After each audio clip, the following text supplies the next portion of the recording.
Ladies and gentlemen, I give to you the holy mission of Soudal Quickstep. Thou shalt stop Pogačar.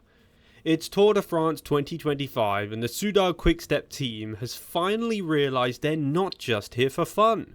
No, they found a purpose. Oh my goodness me, a holy battle, if you will, against a grinning watt-producing Slovenian monster named Tadej Pogačar. Forget stage wins, forget sprint trains, forget helping Remco Evenepoels learn how to descent without causing national panic. The real goal? Dethrone Tadej, or at least mildly annoy him until he raises an eyebrow. Quickstep, previously known for being a classics powerhouse and not for GC ambitions, now has Remco Evenepoels, a Belgian demigod who thinks patience is a concept invented by climbers who can't time trial. Patrick Lefebvre, Quickstep boss and part-time trash talker, didn't even hide their one true goal. When asked about Pogačar, he told Sporza, quote, "Pogačar is not unbeatable, but we have to be smart, very smart."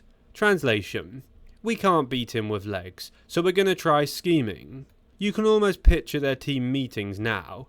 A dimly lit bus, Remco pacing in front of a whiteboard that says Project Tadej 2025 in red marker, flanked by sports directors playing Cold War documentaries for tactical inspiration. The secret weapon, Remco's magical Tour de France bike.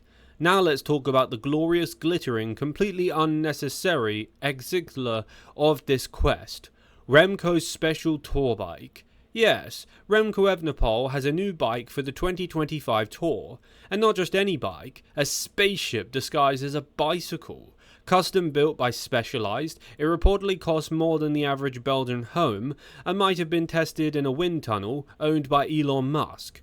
According to Cycling News, this aerodynamic marvel is, quote, a custom-built Specialized tarmac SL9 with a unique carbon layup tailored to Evenepoels' exact power profile. In other words, the bike is designed for one purpose: maximize Remco's watts per Instagram post. It's said to be so stiff it could double as a bridge support beam, and so light it disappears when placed in front of a white wall. The paint job? Belgian flag meets Tron. The saddle? Custom molded from a 3D scan of Remco's glutes. Does it help him climb like Pogačar? No. Can it help him descend like Vingegaard? Not really. But it does look extremely cool when he tries to drop Wout van Aert 100 k's from the finish line. Absolutely. Because nothing says winning strategy like spending millions on carbon fibre while your rival floats away uphill in sandals. Operation Breakaway, the illogical tactical masterclass. Now to the piece de resistance. Soudal Quickstep's actual tactics. If they can't outclimb Pogačar or outsprint him, or even outsmile him in interviews, they'll out-weird him. Let's analyse their genius playbook. 1. Silly early breakaways. The idea here is simple. Send Remco on a breakaway 120 k's from the summit of some HC Summit monster climb because, surprise, this has worked exactly 0 times in the Tour de France history for GC contenders, but that won't stop them. You see, Remco doesn't believe in waiting. Remco believes in action. Remco believes he can solo from stage 12 to stage 20 if the tailwind is kind and his enemies are disorientated. His coach, Cohen Pelgrim, hinted at this tactical fever dream in Het Nieuwsblad. Quote, Remco is not someone who likes to follow. We need to find moments to surprise, even if it's far from the finish. Surprise? Absolutely. Like how your toaster explodes when you try to make soup in it. Send a domestique on a mission every single day. Here's where it gets theatrical. Every mountain stage, Soudal will launch a domestique up the road with a singular goal: force UAE to chase. Is the domestique strong enough to stay away? No. Do they care? Also no. Mari van Savanti, Louis Vareke, and Jan Hurt, one of these poor souls is about to be, well, a human carrot on a stick. Their mission: burn Pogacar's matches, or at least make him glance at his stem a few extra times. Their sports director, Wilfried Peters, told VTM News, quote, "We can't let UAE dictate the rhythm. If we go first, we can make them react." Again, brilliant, if your goal is trying to completely destroy your own team's legs by stage 10. Tactics so dumb they might work. Spoiler, they probably won't. Soudal's full tactical dossier allegedly includes 1. The overly aggressive descent push. This one's a Remco classic. As soon as a group hits a descent, Remco attacks, with the time trial bike's aggression but a World Tour peloton's heart rate. Except descending isn't exactly his strong suit. Yes, he's improved. No, he's not out dropping Jonas Vingegaard on La Lose. Will it work? Only if Pogacar takes a wrong turn into a sheep pasture. 2. Psychological mind games.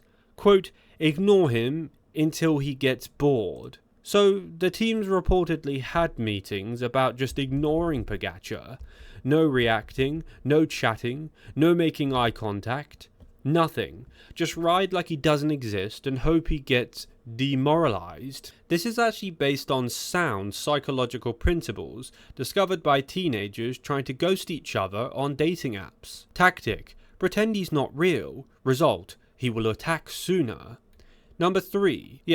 Sprint for the immediate bonuses, like their gold coins. Quickstep thinks that Remco hoovers up enough immediate sprint bonuses, he might close the inevitable 7-minute gap between Pogacar and himself, or the 7-minute gap that Pogacar gains on almost every mountaintop finish.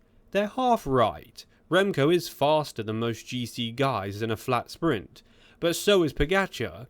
In fact, Pogacar sprinted past Van der Poel in the 2024 Criterium de Dauphiné, not a typo. But go on, chase those bonuses. Maybe by stage 21 they'll collect enough for a free cappuccino. The glorious podium that isn't yellow, but still counts. Let's be honest, barring divine intervention or Pogacar forgetting how to pedal, Remco is not beating Tadej Pogacar. He might beat everyone else, maybe Vingegaard, if he's still recovering from Paris-Nice's crash. Maybe Roglic, if he misplaces his legs though. Maybe Carlos Rodriguez, if Ineos keeps making him share leadership with 3 other guys and a goat. But Pogacar, the Slovenian has won the Giro d'Italia on espresso shots and a smile. He now knows how to peak. He has Johan Ayuso, Cal Almeida, and Adam Yates, aka the 3 climbing wise men, backing him up. Remco's team, meanwhile, has a really nice team bus. And yet, this isn't about actually beating Pogacar, it's about trying. It's about making it look dramatic. It's about giving Belgian media something to yell about for 3 weeks that isn't Wout van Aert's saddle height. And Remco himself is still bullish. Asked by Het Laatste News, he thinks that he can beat Pogacar. He answered, quote, "If everything goes perfectly, I can be on the podium, and who knows, maybe more." You have to admire the optimism. The plan might not work, the tactics might be silly, the bike might be overkill, but in a tour where Pogacar is expected to waltz into Paris, Remco's chaos plan might at least give us a show. And who knows, maybe on stage 20, when the Alps have drained every soul, and everyone's legs are screaming, and the fans are praying for action, Remco will launch. Early, alone, glorious. Just then, 3 minutes later, Pogacar will glide past grinning. Final verdict. Remco Evenepoels' plan to dethrone Pogacar is the cycling equivalent of throwing water balloons at a battleship. Fun, theatrical, and ultimately futile. But hey, it beats doing nothing. And if it lands him on the podium, it will be hailed as a tactical genius in Belgium for decades, even if Tadej never even noticed the water balloons in the first place. Thanks for watching today's video. Please subscribe to my channel to stay up to date with all of the latest cycling news, cycling results, and cycling drama. Leave a like on today's video, see if we can get 500 likes on this video, that would be awesome. Also comment down below your opinion and, more importantly, your predictions for the Tour de France.